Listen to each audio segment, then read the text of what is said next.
Bonjour à toutes et à tous. Nous sommes ici pour le deuxième café médiation, donc bienvenue. Donc, l'idée de ces cafés, pour ceux qui n'ont pas pu suivre le premier, c'est de participer à la construction d'une culture commune, à une raie autour des questions de médiation scientifique. Donc ces cafés ne sont qu'une pièce d'un grand puzzle qui comprend un forum, une école technique et d'autres événements à venir dans vos centres l'année prochaine. Vous verrez plus tard. Donc l'idée, c'est de vous présenter des intervenants extérieurs dont la médiation est le cœur de métier. Donc, nous avons eu la chance de recevoir Loïc Petit-Girard lors du premier café, qui vient du CNAM, du Conservatoire national des arts et métiers, et qui nous a parlé un peu histoire et médiation scientifique. Je vous mettrai dans le chat le lien vers la page des rediffusions des cafés, si ça vous intéresse. Et nous accueillons aujourd'hui Sam Lefebvre pour l'association L'Arbre des connaissances. Bonjour Sam. Bonjour. Donc Sam va prendre un petit quart d'heure pour présenter l'association. Il travaille avec Fatoumata Touré, qui est aussi présente. Bonjour Fatoumata. Bonjour. Et après cette petite présentation, je passerai la parole à Agnès à Georges du centre de Montpellier. Bonjour Agnès. Bonjour.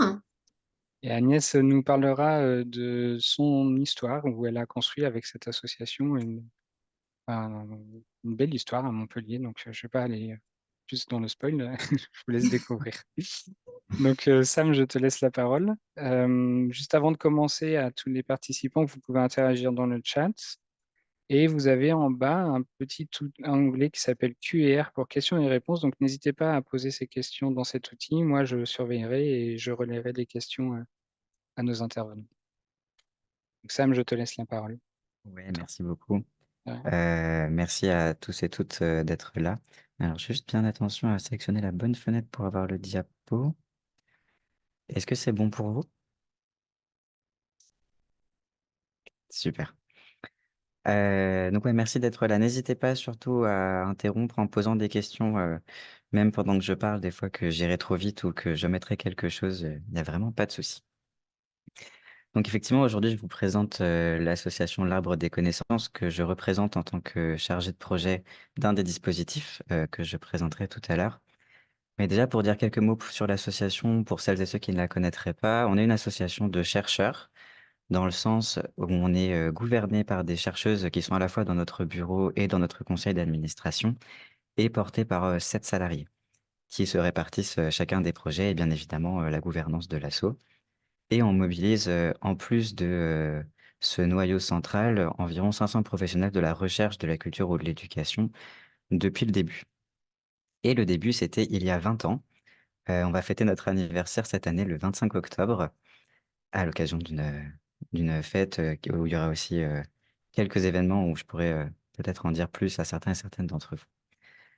Le but de cette association, quand elle a été créée, c'était de créer des ponts entre la jeunesse et le monde des sciences. Et c'était l'idée d'un de nos fondateurs, Ali Saïb, de permettre principalement aux jeunes de venir visiter leur laboratoire. Ça, voilà, c'était vraiment le cœur de l'histoire de l'arbre des connaissances.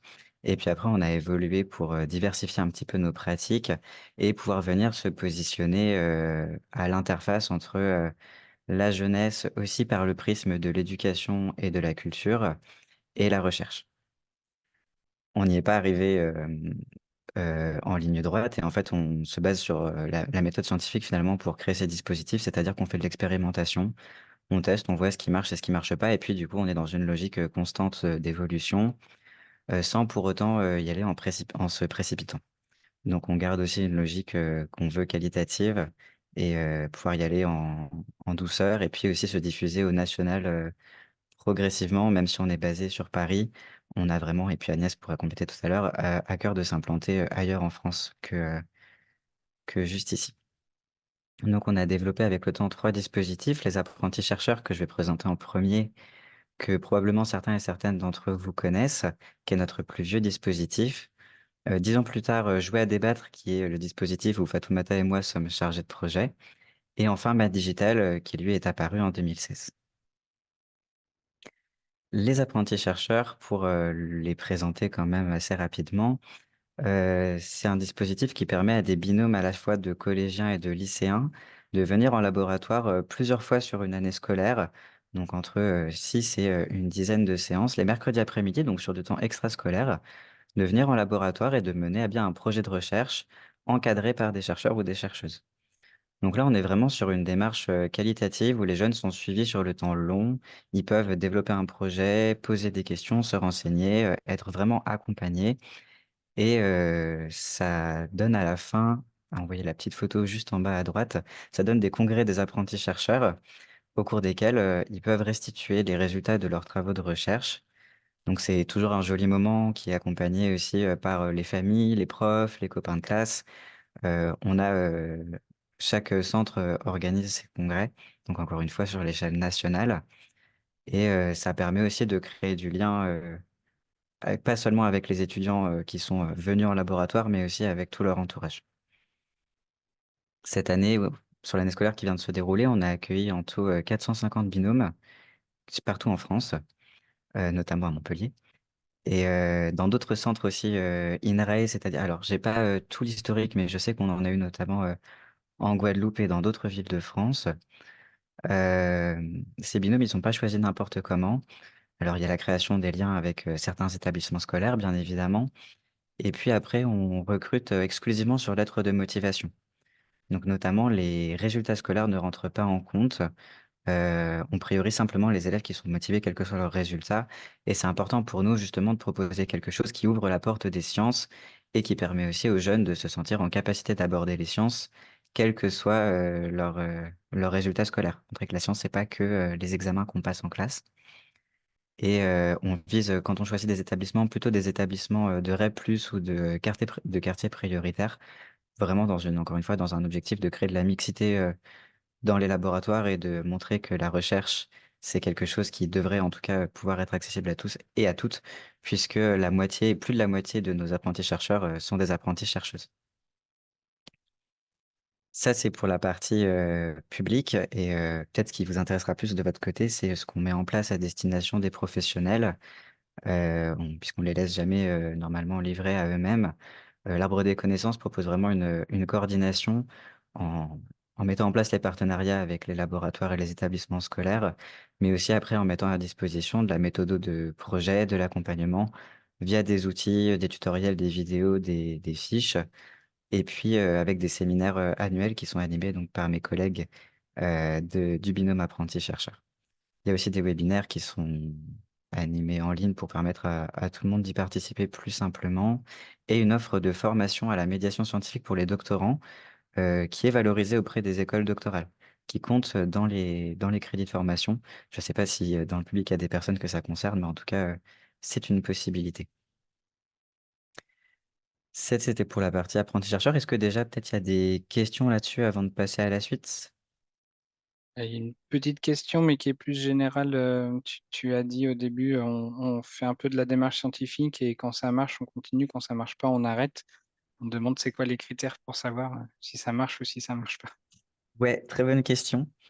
Alors on a, des méthodes d'évaluation pour le coup qui sont, je pense, pas forcément aussi, rigoureuses, que celles d'un protocole scientifique.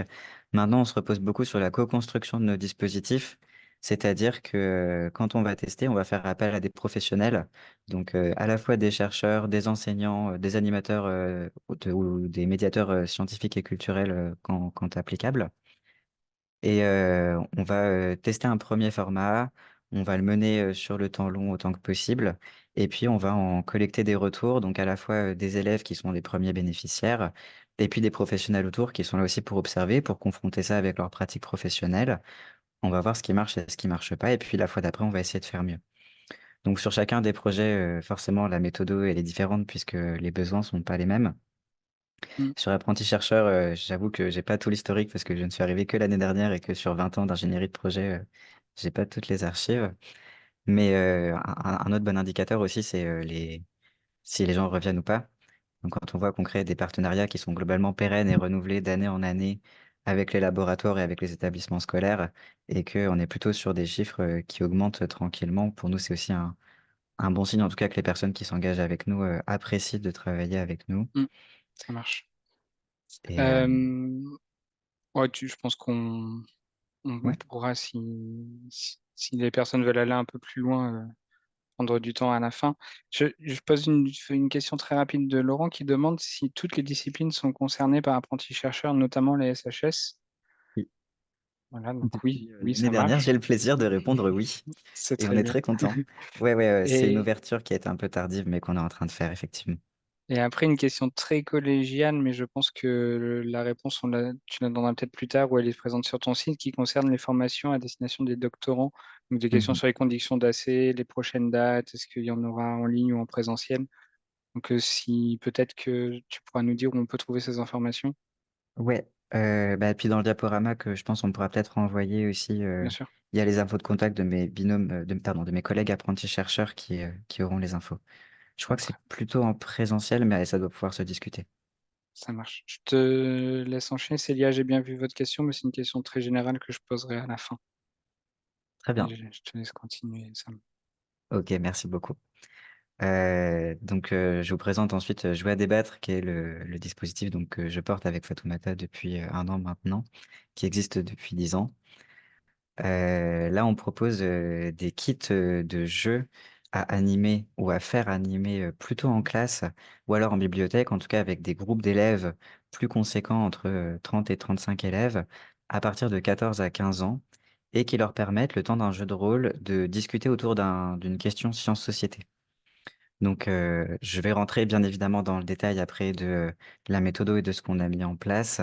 Mais déjà, je voulais faire une petite présentation des thèmes qu'on propose pour l'instant dans ces guides de jeu. Et donc, ils sont présentés par ordre chronologique, tout simplement, l'humain augmenté, la biologie de synthèse, l'intelligence artificielle, etc. Chaque support de jeu a été créé en partenariat avec des laboratoires de recherche et sont créés selon aussi une logique de co-construction. Donc, c'est-à-dire qu'on va créer du prototype, on va aller le tester en classe, on va l'améliorer, on va repartir, le tout en dialogue, donc avec les classes et les élèves et avec des chercheurs à chaque fois. On en a toujours au moins un ou une qui est mobilisé sur le temps long pour la validation des contenus. Et puis après, ça se fait aussi par itération avec plein de chercheurs dont les thématiques sont liées à celles du jeu. Et j'ai le plaisir d'annoncer aussi qu'on a un jeu qui est en cours de production sur le numérique dans l'environnement, qui est soutenu en partie par INRAE et qui seront donc présents pour nous accompagner dans la production de ce jeu et pour faire un support qui est correct sur ce volet-là. Donc c'est très récent et je cache pas mon enthousiasme par rapport à ça. Quand on produit un jeu, ce qu'on fournit concrètement, donc tout est disponible en ligne gratuitement sur notre site internet. Il faut juste s'inscrire parce que ça nous permet d'avoir un suivi utilisateur, mais c'est la seule chose qu'on demande. On propose principalement un guide de l'animateur. Donc très concrètement, c'est un petit livret entre 15 et 20 pages qui explique la recette. Comment on dispose les élèves, qu'est-ce qu'on leur lit à quel moment, quelles fiches on leur distribue, quelles questions on leur pose, pour permettre vraiment une prise en main facilitée, parce qu'on ne voulait pas exiger d'être soit médiateur avec des années d'expérience, soit d'investir des heures et des heures de préparation pour pouvoir mettre en place une séance. Donc, on essaie de proposer un guide qui est facile à s'approprier et à mettre en place. Et on propose aussi un accompagnement des professionnels. Mais ça, je vais y revenir dans une prochaine scène. Et bien évidemment, après, des pièces de jeu à destination des élèves qui leur permettent de mettre en place vraiment l'histoire et le scénario du jeu de rôle. Donc, avec les groupes que eux vont incarner en tant qu'élèves. Et puis, une histoire qui leur permet de se plonger dans la narration et dans l'univers du jeu. Alors pourquoi on a choisi de mettre en place des jeux de rôle pour parler de sujets sciences-société? C'est qu'on s'est dit que passer par la fiction leur permettait déjà de les initier au débat, de donner une grande part à l'oralité et à la prise de parole, aussi d'intégrer une dimension de lecture, de synthèse des informations, un petit peu d'écriture, de prise de notes, et puis de la fiction parce qu'on s'est dit que ça permettait de les permettre de se sentir légitimes d'aborder un sujet sur une société qui peut être délicat, parce que vous l'avez vu, on aborde des thématiques qui sont pas toujours évidentes, et c'est aussi le but du projet. Donc là, la fiction, ça permet de mettre à distance aussi soit ses propres opinions, soit les appréhensions qu'on peut avoir sur un sujet, et puis on incarne un rôle. Donc c'est plus facile de défendre une opinion quand c'est l'opinion du groupe A, plutôt que quand c'est ses opinions à soi. Donc voilà, nous, c'est une façon aussi de libérer la parole et puis que les élèves se sentent plus à l'aise par rapport à ça et de rendre les sciences attrayantes, en tout cas par cette façon-là. puisque en plus de la fiction, on essaye toujours de s'intégrer sur des enjeux qui sont concrets dans la vie de tous les jours et voilà, des exemples qui sont parlants, qui sont faciles à prendre en main et qui suscitent le débat. Heu en complémentarité de ce projet, on propose toujours, des rencontres, avec des chercheurs et des chercheuses pour prolonger la thématique d'un jeu et nous, ça nous permet aussi du coup auprès des jeunes de valoriser, soit les travaux des chercheurs qui se sont engagés avec nous sur la production d'un jeu, soit simplement qui, travaillent, dans leur recherche sur une thématique et qui souhaitent être présents en classe, pour la présenter. Donc depuis 10 ans, on a réussi à avoir, environ 12 000 utilisateurs, ce qui correspond, selon nos estimations, à plus de 330 000 jeunes concernés. Donc voilà, pareil, c'est quand même une croissance qui est assez organique et qui nous encourage dans notre manière de faire. Et pour donner une petite estimation, pour nous, un jeu, c'est environ, 1 an de travail, 1 an et demi. Et voilà, vraiment beaucoup d'échanges, beaucoup de collaborations, beaucoup de tests pour s'assurer qu'une fois que le jeu est publié, il apporte vraiment quelque chose aux personnes qui l'utilisent et on reste toujours après sur le temps long, attentif aussi aux retours qu'on en a, en plus des retours que nous on peut faire en animant, directement en classe ou dans de l'événementiel. Donc, j'en parlais tout à l'heure, on propose, un accompagnement des professionnels parce que même si le support est fait pour être pris en main plutôt facilement, on sait que c'est pas toujours, si facile que ça et que peut y aussi y avoir, des appréhensions ou, une envie, de d'aller plus loin. Donc on a des offres de formation. Là, on n'est pas forcément, reconnu, par les écoles doctorales. On est plutôt sur de la formation professionnelle où on va s'adapter aux personnes qui nous en font la demande. Donc si on va former en médiathèque, on ne proposera pas le même temps de formation que si on va former des chercheurs ou des enseignants. On a par contre, l'agrément de l'éducation nationale, donc on anime aussi, avec, avec les académies et on propose des ressources qui permettent d'aller plus loin. Ça pareil, j'y reviendrai dans une petite seconde et au-delà de ça donc, les collaborations toujours avec les chercheurs, je pense que j'en ai déjà, pas mal parlé, je vais éviter de me répéter et enfin, lors, d'événementiels aussi où on est toujours, partant pour s'intégrer dans des programmations. Donc, j'ai proposé une petite liste, bien évidemment la fête de la science, qui arrive très prochainement, mais aussi une science avec l'INSERM qui sont des partenaires depuis très longtemps, la semaine du cerveau et plein d'autres festivals selon, les années et les thématiques. On est toujours nous contents de pouvoir aussi présenter l'outil, à différents publics et dans différents contextes. Et voilà, pour finir, les petits, plus, qu'on propose, maintenant au-delà du jeu à débattre et qui sont, dans, le cas des ressources pédagogiques et des parcours, auxquels je viendrai plus tard, le fruit de réflexion, sur le long terme ou après quelques années de jeu à débattre indépendant, on s'est dit que ce serait intéressant d'aller, un petit peu plus loin. Donc ça, c'est des ressources pédagogiques, qui sont, présentes sur la page de chaque jeu. Donc sur une page, on a, voilà, le jeu, le kit de téléchargement, la présentation et quand on scrolle un petit peu, on a ces ressources pédagogiques qui sont compilées par une documentaliste avec qui on travaille et qui permettent, soit aux personnes qui vont animer de se former un peu sur une thématique, notamment quand, c'est des profs ou des animateurs, en bibliothèque ou en centre socioculturel qui sont pas forcément à l'aise. Ça peut, eux, leur donner l'opportunité, de se renseigner sur la thématique et sur l'actualité aussi, autour de cette thématique ou alors, dans le cadre, des séances simplement pour aller plus loin. Donc voilà, on s'est posé une question sur le climat et l'alimentation durable. Pendant 1 heure et demie, on était, à Archipelago et on était le groupe de telle personne en telle année. D'accord et maintenant qu'est-ce qui se passe dans le vrai monde? Donc hop, on peut faire une sortie de jeu où on peut débriefer avec un article, un podcast, une vidéo. On propose à chaque fois plein de formats différents pour s'adapter aussi aux besoins des professionnels et leur permettre, de pousser un petit peu, le jeu et le ramener dans le réel. Et enfin, le format le plus, long, on va dire et le plus, riche, si j'ose dire, c'est les parcours pédagogiques. Donc là, pareil, l'idée, c'est vraiment d'aller, encore plus loin qu'une séance de JAD, seule, essayer de proposer donc soit des rencontres avec des chercheurs, auquel cas, JAD se positionne, comme, facilitateur pour, trouver des chercheurs, à faire, rencontrer, aux classes. Mais aussi, de la mise en relation avec plein d'autres professionnels, que ce soit de la culture, on essaie de s'adapter, aux besoins des personnes qui nous sollicitent ou simplement un accompagnement pour construire, des parcours pédagogiques personnalisés, aux personnes, qui nous les demandent. On se met en contact aussi avec les CSTI, dans certaines régions, quand on peut Et donc, le but de tous ces parcours, c'est que la séance soit intégrée dans un truc qui soit sur le temps long et qui permette aussi de valoriser d'autres compétences, que ce soit l'écriture, la création, les rencontres, plein de choses. Et on est toujours en réflexion pour créer aussi des parcours plus personnalisés. Donc, je pense que j'ai déjà Oui. suffisamment parlé pour jouer à débattre. J'espère que je suis dans les temps. Oui, oui. Mon chrono est pas bon, ça marche. Je présenterai du coup Math Digital, notre petit dernier, dans une seconde, mais comme tout à l'heure, s'il y a des questions, peut-être avant de passer à la suite, comme ça on reste dans nos thématiques. Sur Jouer à débattre, Laurent propose, enfin, demande comment sont définis les thèmes et est-ce que en tant que scientifique ou en tant qu'institution, on peut vous en proposer? Alors, euh, oui, nos thèmes sont souvent ils sont choisis par des commandes qu'on nous fait.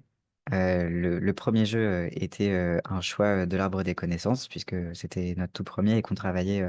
On a été créé par des chercheurs en immuno, donc c'est le fait que l'INSERM aussi finance ce premier jeu n'était pas un hasard. Euh, et la plupart de nos autres jeux ensuite ont été créés suite à des demandes, effectivement. Là, le dernier numérique environnement, c'était une demande d'INRIA, par exemple, avec qui on a déjà pas mal travaillé. Là, on a ce jeu-là, du coup, qui nous occupe jusqu'en 2025, et on a aussi notre prochain jeu qui est avec le PEPR Fer Carbone, qui est porté par INRAE d'ailleurs, Mm. qui du coup va nous occuper jusqu'en 2026.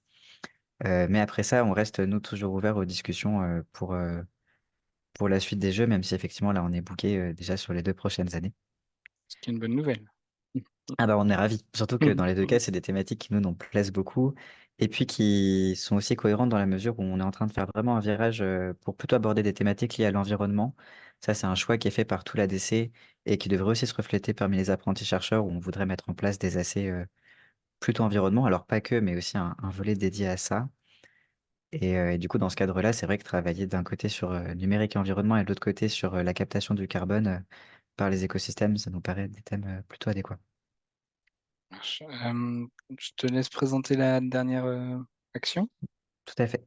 Alors, je serai un petit peu plus rapide, mais du coup, c'est notre petit dernier depuis 2016, c'est Math Digital.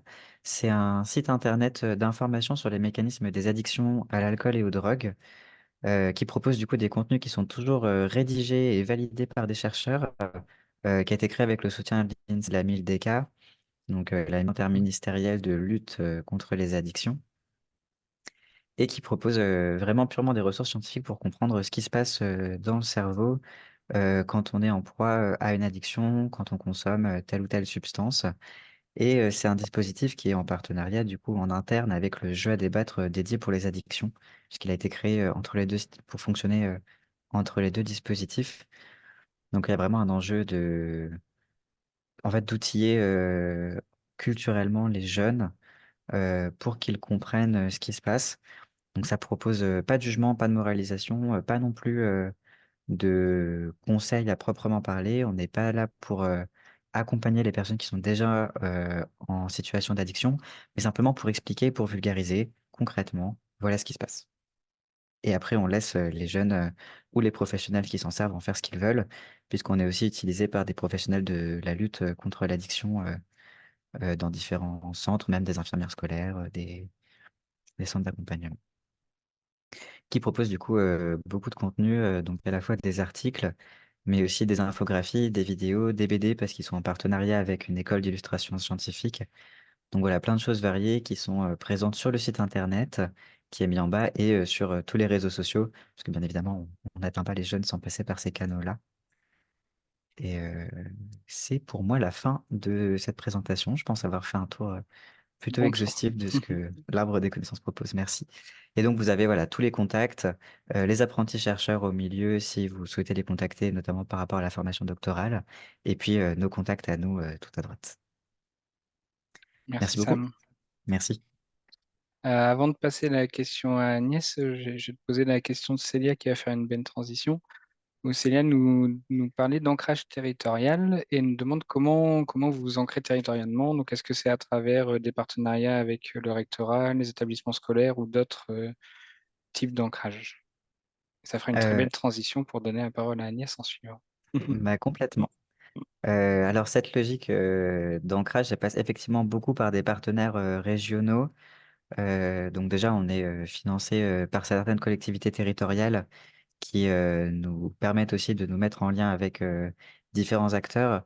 Donc c'est le cas bah, pour nous de la ville de Paris et de l'Île-de-France, mais aussi de la région Hauts-de-France, de la région Occitanie, Sud-PACA, Normandie, qui sont du coup des régions qui sont pour nous des interlocuteurs privilégiés puisqu'ils nous soutiennent et qui nous donnent aussi une belle porte d'entrée sur d'autres dispositifs régionaux. Avec les académies, effectivement, pareil, on a des académies qui sont des partenaires depuis très longtemps et certaines plus solides que d'autres.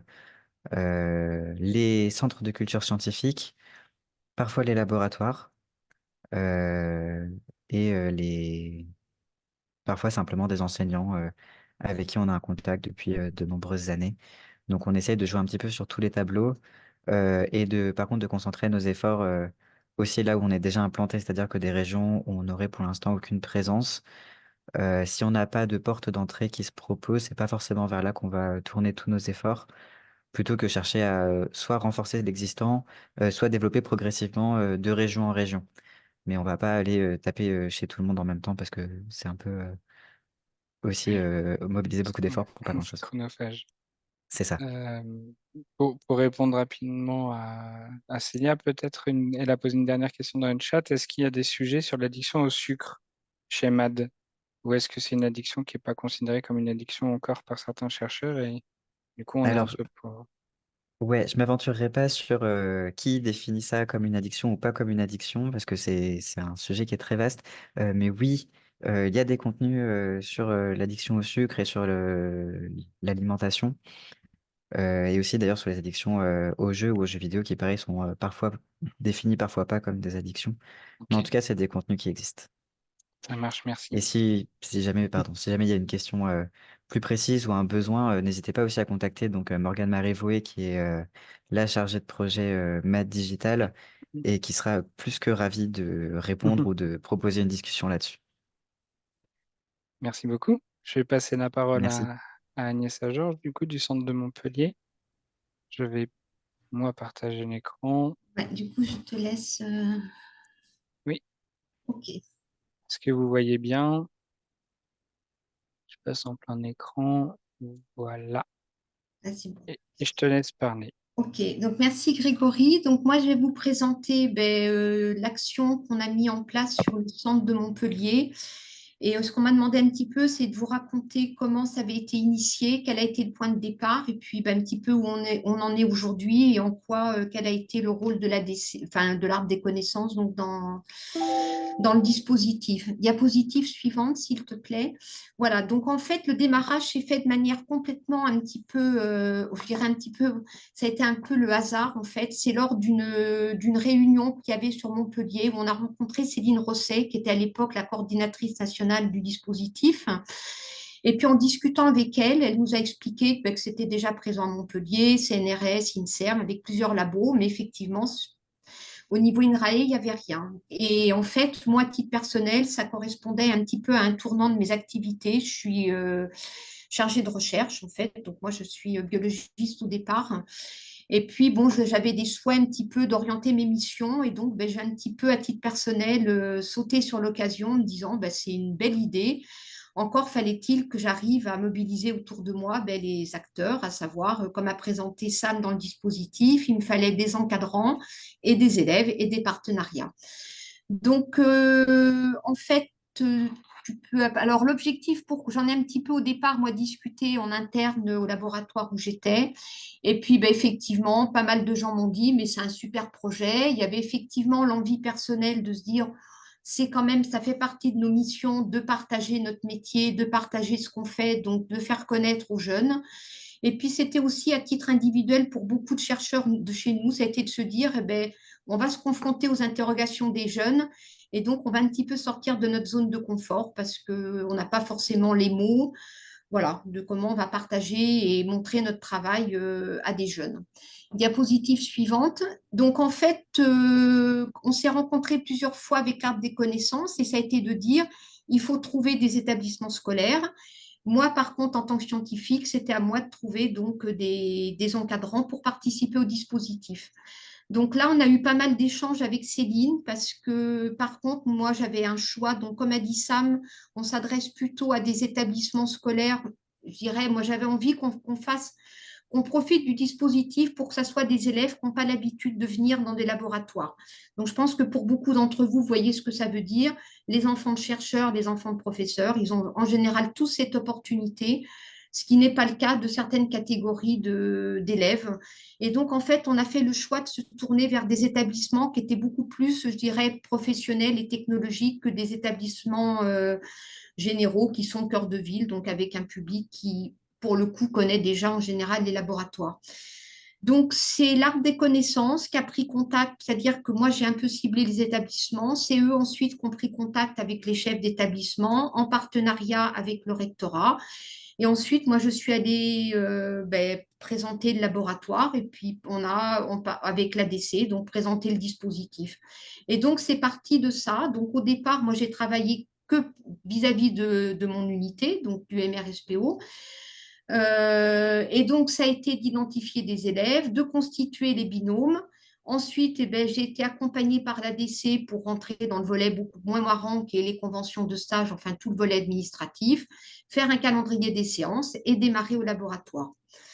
Diapositive suivante. Alors, on est parti, on n'était pas très nombreux parce que déjà, il a fallu que c'était tout nouveau pour nous. On ne savait pas bien le temps que ça allait nous prendre, comment ça allait se passer. Donc, j'ai pu mobiliser en fait 4 personnes, donc une chargée de recherche, un ingénieur et 2 doctorants qui se sont lancés dans l'aventure.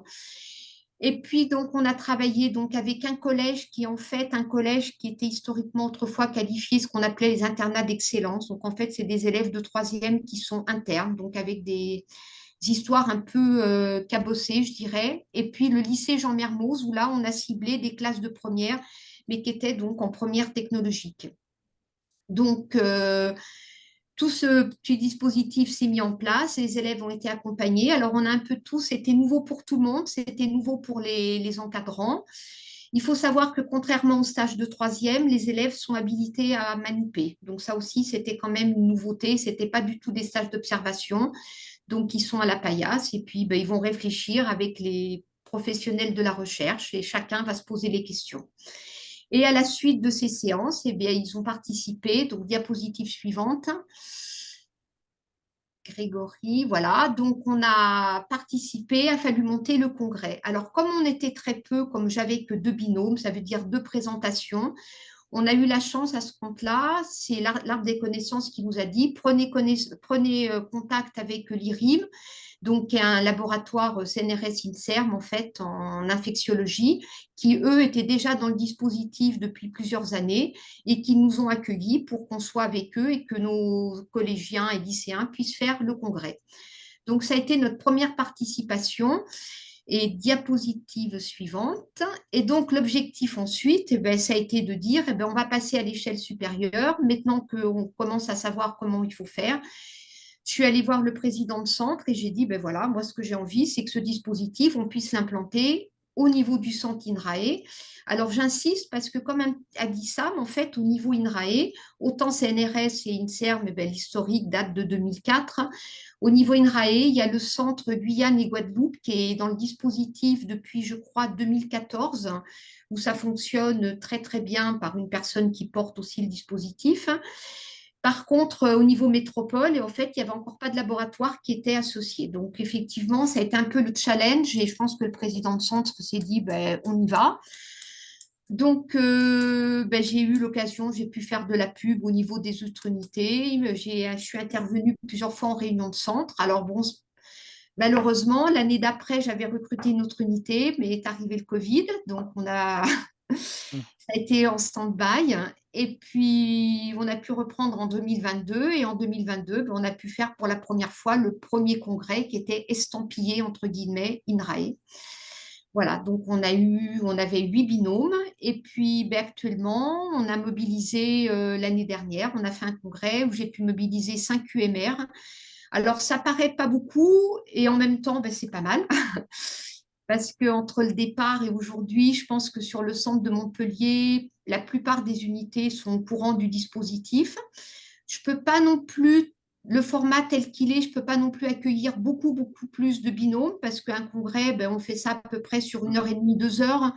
On ne peut pas avoir non plus 30 présentations. Voilà, donc la moyenne, la taille des congrès est à peu près effectivement sur 10 présentations. Voilà. Diapositive suivante. Alors en fait, on m'avait demandé un petit peu quel était le rôle de l'ADC. Ben, l'ADC, ils ont été vraiment, d'abord, tout est super cadré. Effectivement, comme a précisé Sam, il nous donne, on a tous les documents, on a les trames. Donc, au niveau logistique, je dirais, on a quand même énormément de support, bon, qu'on doit mettre à notre sauce après, mais on est quand même bien drivé. Moi, j'étais beaucoup accompagnée au départ. Alors bon, aujourd'hui, je vais un petit peu faire partie des vieilles, entre guillemets, coordinatrices. Donc, je pense que aujourd'hui, je fonctionne vraiment en autonomie, si ce n'est que je suis quand même toujours en lien avec eux. Voilà, mais bon, je sens que je fonctionne un petit peu près toute seule. Le temps que ça prend, alors il est un peu moins conséquent que ce que ça a été au démarrage. Je donne beaucoup de temps, c'est en octobre-novembre, c'est pour recruter. Alors, les établissements scolaires, j'ai fait le choix de continuer à travailler avec les mêmes. J'ai des enseignants qui sont extra, qui sont vraiment super moteurs, qui ont aussi pas mal d'actions maintenant avec l'Arbre des connaissances, je dirais, indépendamment de moi aujourd'hui. Donc, ça marche très bien. Par contre, où j'ai un gros travail, c'est tous les ans de recruter des encadrants. Donc, ça, c'est un petit boulot où la partie communication INRAE sur le centre m'aide aussi pour faire passer les annonces, tout. Mais ça me prend un petit peu de temps. J'ai fait le choix de m'occuper moi-même des conventions parce que ça a été le but de décharger complètement les encadrants des tâches administratives. Voilà, donc ça, c'est un choix. Et quand j'en discute avec pas mal d'autres coordonnateurs au niveau CNRS, je pense que beaucoup font pareil.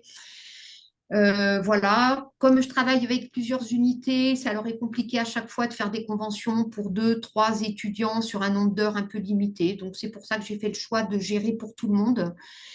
Donc, ça me prend octobre-novembre pas mal de temps. Et avril-mai, ben, c'est l'organisation du congrès, où là, c'est pareil. J'estime entre 10 et 15% du temps que je dois accorder à ça.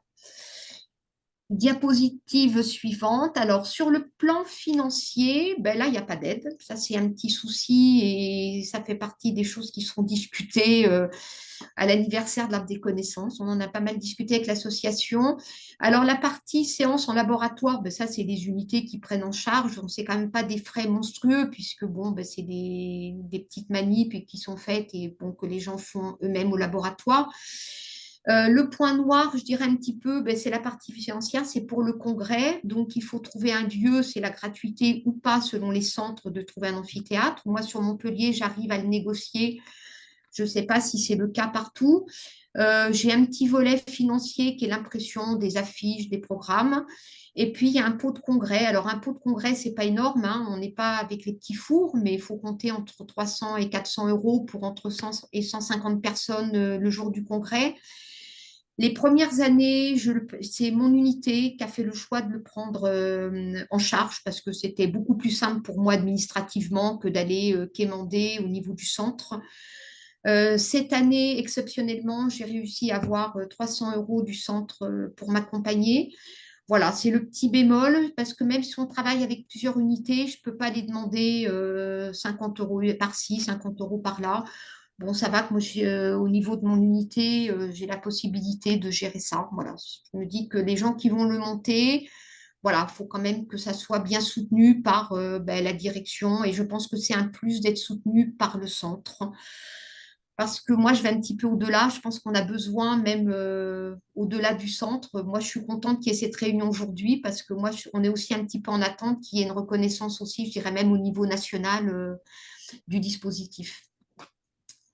Aux diapositives, c'est la dernière, voilà. On m'avait demandé un petit peu, Christophe m'avait demandé un petit peu mon sentiment, enfin, quel était le bilan au regard des attentes. Alors, au niveau des établissements scolaires, nous, on a un indicateur, hein, alors c'est un peu des chiffres, mais on a de plus en plus de demandes pour participer au dispositif d'apprentis-chercheurs. Donc, moi, aujourd'hui, j'ai plus de demandes que de places. Voilà. Donc, et je pense que c'est pareil dans beaucoup de centres. Quand j'en discute avec d'autres coordinateurs, on a plus d'élèves que de possibilités d'accueil. On a des anciens élèves apprentis qui nous recontactent parce qu'aujourd'hui, ben, ils sont passés, ils sont en prépa, ils sont à la fac, ils ont des questions de recherche. Donc, on a les premiers là qui commencent à nous contacter. Donc, ça, c'était un super retour humainement qui reviennent vers nous pour ah, mais j'ai travaillé là-dessus quand j'ai fait le dispositif. Ben, du coup, c'est le sujet que j'ai choisi maintenant pour travailler. Donc, ça, c'est un beau retour. Les enseignants aussi nous contactent, même en dehors de ça, pour venir visiter les laboratoires, monter des manips avec eux. On a de nouveaux établissements qui, de bouche à oreille, souhaiteraient participer au dispositif. Donc, je pense que... Et le rectorat joue bien son jeu aussi pour avoir fait la promotion de dispositifs. Le centre, ben, je pense que moi, j'ai un bon soutien au niveau du président de centre qui a participé à tous les congrès, voire même le premier qui n'était pas sur le campus. Il est venu pour voir ce que c'était. Ben, ça a été une occasion effectivement pour que ben, les familles, les acteurs éducatifs, les élus locaux viennent sur le centre ce jour-là. Donc c'est une manière qu'il y ait un échange après le congrès pour que tous ces gens-là puissent se rencontrer. Et au niveau des encadrants, ben, c'est une belle aventure. Bon, je ne vais pas redire ce qu'a expliqué Sam. Je pense qu'on est à peu près tous convaincus ici ben, de l'intérêt de rendre accessible notre savoir, de discuter avec des jeunes. C'est un sentiment d'utilité, je pense, pour beaucoup de personnes qui ont encadré. Pour certains, c'était une motivation au travail. Moi, je le dis, il n'y a pas besoin d'être chercheur pour faire de l'encadrement. Ça s'adresse à tout le personnel. Voilà, il y a des UMR pour qui ça a été une cohésion de laboratoire, des gens qui, sur des disciplines différentes, se sont mis ensemble pour monter un petit sujet. Et ça a été une expérience humaine très enrichissante. Voilà, ça a vraiment été une belle aventure. Je vais simplement rajouter une petite question par rapport à la formation au niveau des doctorants. Alors moi, je peux dire sur Montpellier comment ça se passe en fait. La formation pour les doctorants, elle est en présentiel. Il y a une demi-journée. Alors, la formation de médiation, en fait, elle est ouverte à tous les encadrants, que vous soyez technicien, chercheur. Tout le monde peut participer à cette formation de médiation scientifique. En général, ben, dans tous les centres, elle a lieu. Au niveau de Montpellier, donc, elle est mise en place à Génopolis. Donc, c'est l'ADC qui a demandé à Génopolis de prendre en charge la formation. Donc, les doctorants qui participent au dispositif, il faut déjà qu'ils aient fait le choix de participer au dispositif apprenti, donc d'encadrer. Et une fois qu'ils sont répertoriés au niveau de l'ADC, en fait, moi, je fais remonter à Génopolis en disant j'ai tel doctorant qui participe et ils seront habilités à suivre la médiation. Au niveau des écoles doctorales, en général, c'est au cas par cas. Donc, nous, sur Montpellier, il y a un gros travail qui a été fait sur 2 écoles. Donc, maintenant, c'est automatique, c'est reconnu. Là, il y a une nouvelle école. J'ai eu un binôme l'année dernière en maths. Donc, il faut que j'aille rencontrer cette ED, savoir si. Voilà. Donc, c'est un petit peu au cas par cas. Mais de retour général, une fois qu'on a fait la démarche, normalement, c'est validé dans toutes les ED. C'est pas automatique, mais une fois qu'on leur présente le dispositif, normalement, c'est accepté. Voilà à peu près ce que je peux dire sur l'aventure à Montpellier. Merci beaucoup. Deux petites questions. Emeline nous demande, est-ce que vous avez déjà travaillé avec un dispositif un peu cousin qui est le dispositif Tous chercheurs? Est-ce qu'il existe Non, un peu des parallèles entre... a priori, pas à notre connaissance, ni à moi, ni à l'équipe que j'ai sollicité à l'instant pour vérifier mes sources. Par contre, sur Marseille, les apprentis chercheurs sont labellisés cordées de la réussite, pour info. Ok. Est-ce que Sam, tu as peut-être quelque chose à préciser sur le contenu d'Agnès c'est un Non, exemple réussi d'un ancrage territorial. ça me paraissait très complet. Merci beaucoup pour cette présentation. Et puis, ça fait très plaisir de voir des retours aussi positifs et que ça vous a plu et ça vous plaît de continuer à porter les apprentis chercheurs sur ce centre-là.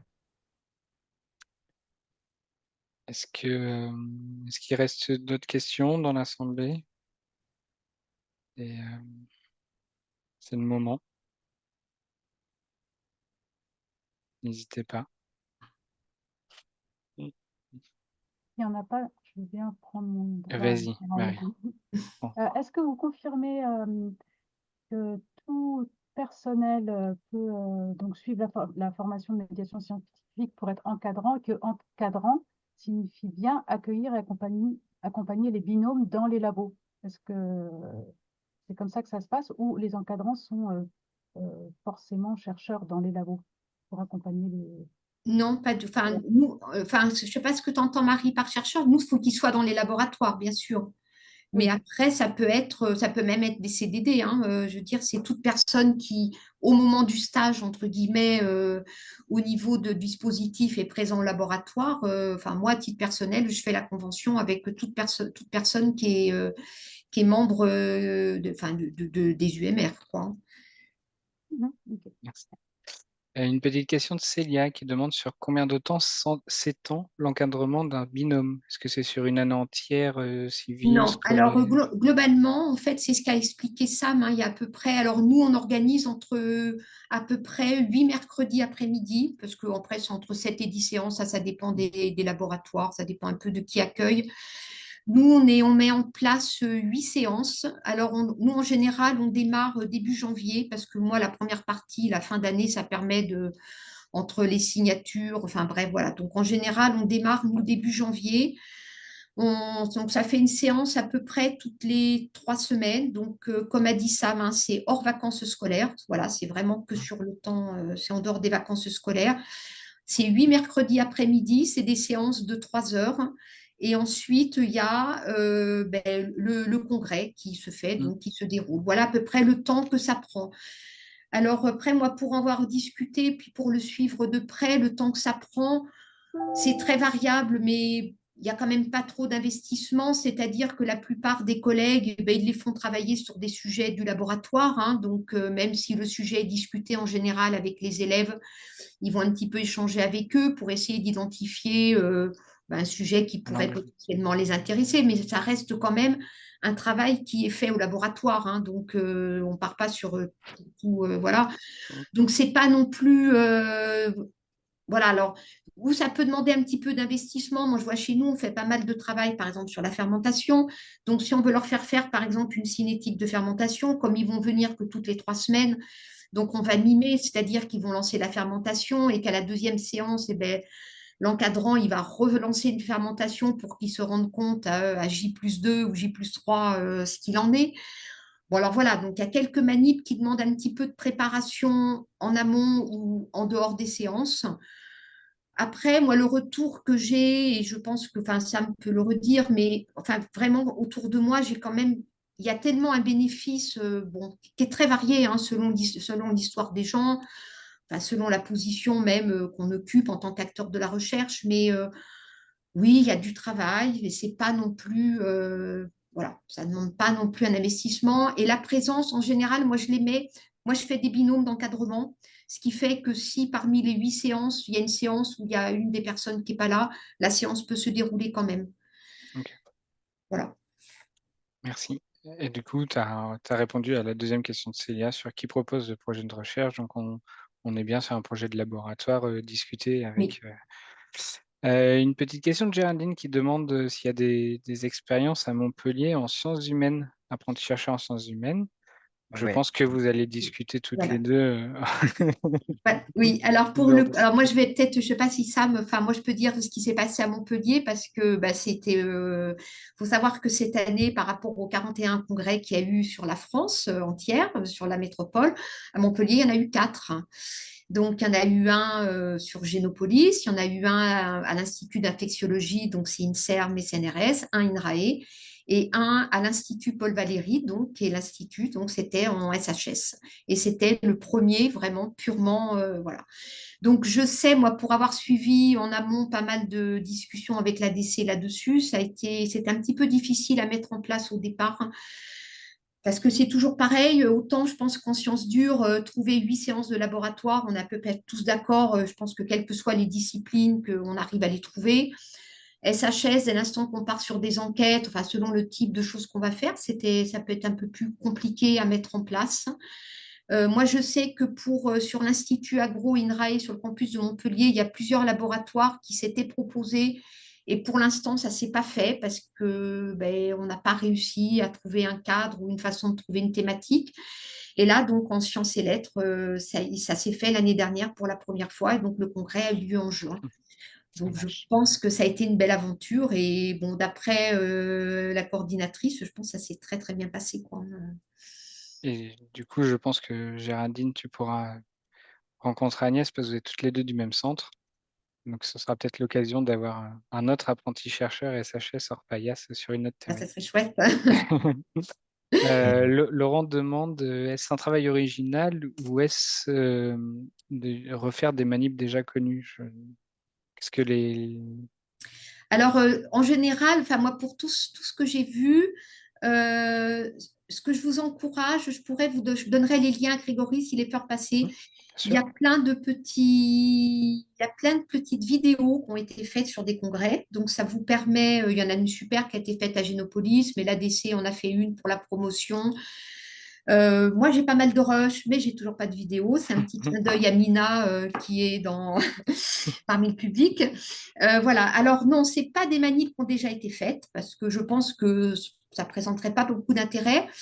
Mais c'est en général, bah, c'est quand même des manips qui sont en support d'une thématique sur laquelle on travaille. Après, vous devez bien vous douter que 8 mercredis après-midi avec un troisième et un premier, on ne va pas révolutionner, vous n'allez pas avoir la publi au mois de juin, ça ne va pas forcément être le scoop de l'année. Il faut le voir, je plus, comme étant, voilà ma thématique de recherche, quelles sont les questions qui peuvent vous intéresser, vous, en tant que lycéen, en tant que collégien, quelles sont les choses qui vous parlent.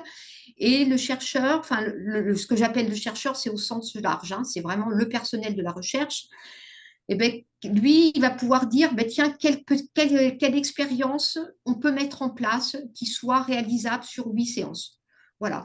Le but étant en même temps d'accompagner l'étudiant, enfin les élèves à la démarche scientifique. Donc, ça va être aussi de pouvoir trouver une petite question où on va pouvoir réfléchir à mettre en place une méthodologie, construire une expérience qui va être sur 2 ou 3 mercredis, trouver la discussion pour l'analyser, faire une conclusion et la perspective qu'on en fait derrière. Voilà. Donc en fait, c'est pas de refaire quelque chose qui a été fait parce qu'en général, justement, ça va être de répondre à une petite question, mais en ayant en tête derrière comment on va amener l'élève à réfléchir. Voilà. Donc c'est pour ça que ça peut pas être un copier-coller de ce qui a été fait. C'est quelque chose qui se construit aussi un petit peu, mais qui n'est pas non plus. Enfin voilà. Et je Merci. dirais de la science classique, mais c'est de l'appréhender, de la faire Mhm. découvrir, voilà, et c'est ça qui du coup, peut parfois être un petit peu difficile. J'ai une dernière question de Sophie qui nous demande est-ce que ce sont les jeunes qui choisissent parmi les encadrants disponibles celles qui ont le sujet de recherche qui les intéresse le plus? Enfin, comment marche le match entre Alors, encadrant, sujet de recherche et alors moi, pour élèves? avoir assisté à pas mal de réunions au niveau national, je pense que il n'y a pas une recette identique. Je pense que chacun fait à sa façon. Nous, sur Montpellier, enfin, au moins Génopolis fait comme nous. Moi, sur Montpellier, on fait de cette manière-là. Puis, ça avait été un peu en discussion. C'est l'ADC qui nous avait un peu accompagnés pour procéder comme ça. Mais je sais qu'il y a des centres. Je sais qu'à Marseille, ils ne font pas comme ça. Je pense que c'est très variable. Nous, ce qu'on fait, c'est que les enseignants nous envoient les lettres de motivation. On se réunit. De mon côté, moi, je récupère des sujets, des thématiques de recherche. Voilà. Je n'ai pas forcément un sujet clé en main, hein. Souvent, j'ai des mots-clés ou une phrase sur. Voilà, je sais que ça va être des maths, ça va être de la chimie. Voilà, ça dépend ce que les gens vont m'envoyer. Et on se réunit avec les enseignants du collège et du lycée et avec les encadrants. Donc, c'est les encadrants qui vont plutôt lire les lettres de motivation. Donc, ils vont s'accrocher. Voilà, ça va être un mot-clé qui va leur plaire. Parce qu'il faut savoir qu'une lettre de motivation d'un élève de troisième, ils ont carte blanche. Hein, ils sont pas du tout. Donc, c'est très variable. Hein, c'est pas des lettres stéréotypées. Je veux faire de la recherche. Hein, c'est pas du tout ça. Mais c'est plutôt aussi ça qui est assez séduisant dans les lettres qu'on reçoit. Donc, c'est plutôt les encadrants qui vont regarder un petit peu dans le profil, dans la motivation de l'élève, ce qu'il a mis. Donc, c'est plutôt les encadrants qui vont tilter sur tel ou tel profil. Et par contre, les encadrants vont nous aider à faire les binômes, à savoir qu'ils connaissent leurs élèves, s'ils ont des élèves plutôt extravertis, plutôt introvertis, des élèves qui pensent qu'il ne faut pas les mettre avec une fille ou avec un garçon. Enfin bon, bref, toute la problématique, je dirais, Création de binôme. classique des associations d'élèves entre eux. Et du coup, les élèves, non. Par contre, les élèves, dans leurs lettres, on peut voir s'ils ont plutôt envie de faire de Quelle discipline? l'environnement, s'ils sont intéressés par une thématique sur les déchets, sur les plantes. Donc voilà, on s'appuie aussi selon ce qu'ils mettent des fois dans leurs lettres pour dire, ah bah tiens, quelqu'un qui est plutôt là-dessus, on va plutôt l'aiguiller sur tel ou tel binôme. Voilà. Et merci beaucoup pour ces réponses. Je pense merci à ceux qui s'en vont, qui ont d'autres réunions. Bon courage pour votre après-midi, mais je pense on va quitter nous aussi. On va partager le support, on va partager l'enregistrement sur le site internet. Il n'y a pas de souci avec tout ça. Je vous rappelle notre forum médiation, je vous mets le lien dans le chat. On balance des infos là-dessus, hein, 2 fois des formations de partenaires. Voilà, et je peux déjà vous dire un peu en avant-première, le prochain café, on a la date. On n'a pas encore le lien d'inscription, donc surveillez bien le forum, c'est pour ça que je vous le partage. Mais le prochain café aura lieu le 28 octobre et exceptionnellement, il sera de 15h à 16h30. Ce sera un grand café parce qu'il s'agit de notre conférence introductive à l'école technique médiation. Donc voilà, on diffusera cette conférence introductive. On recevra Richard Emmanuel Listès, qui est, pour certains le connaissent peut-être, la personne qui a fondé le groupe Trace à Paris et qui maintenant travaille dans la médiation en Suisse. Donc, il nous partagera sa vision de la médiation et du lien science-société. Donc, merci à tous. C'est une bonne journée. Merci Sam, Merci merci beaucoup. Agnès, merci Merci. Fatoumata. Au plaisir. Merci. Merci. Bonne journée Bonne tout le journée. monde. Bonne journée.